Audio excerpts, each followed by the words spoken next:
Welcome to the NC Spin After Spin. Additional comments from our panelists just available on our website. John Hood, what do you wish you had said last week, but you didn't? Well, Tom, I started the end of the show, the Tell You Something You Don't Know, talking about Senator Hagan and her passing and her contracting of encephalitis, which occurred about the same time my wife contracted encephalitis. There were two different kinds of encephalitis. Yeah, hers was from a tick bite. That's correct. Kay Hagan was bitten by a tick, and the germ was passed along that created encephalitis, and she had heroic moments where she recovered some, and then she, I think, broke her hip at one point, and so it was a difficult, almost 3-year period for the Hagan family.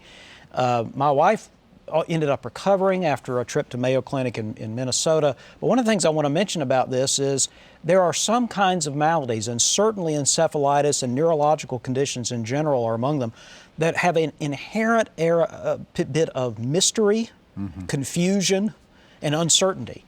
Kay Hagan was out at a public event just a few days before she passed away. My wife went through a sort of a yo-yo of up and down and up and down. And also, whenever something attacks your brain, it affects all sorts of things, including your moods. You can have hallucinations. It can change people's personalities, sometimes permanently. And one of the things we learned going through the healthcare system is, of course, we all know this, but the healthcare system is very difficult to navigate. The billing is preposterous. But in particular, when you have something that is difficult to diagnose, nobody wants to take responsibility. They want to pass you off to somebody else. It really illustrates the difficulty, no matter how health care is paid for, as complicated as it is and has many different providers providing different services. I mean, I was along with my wife every step of the way. There were other family members, and as I mentioned, Chip Hagan was helpful in providing advice. He was Kay's advocate all the way through. Well, I mean, for us, Chip Hagan for us. For y'all. And vice versa. My wife also talked to Chip a lot about what it was like to feel what Kay was feeling.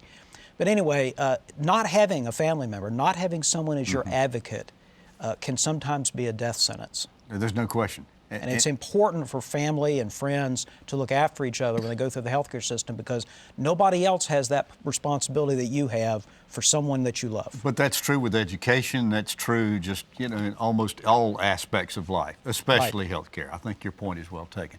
Well, thanks for watching the After Spin. We'll have more video all during the week on ncspin.com.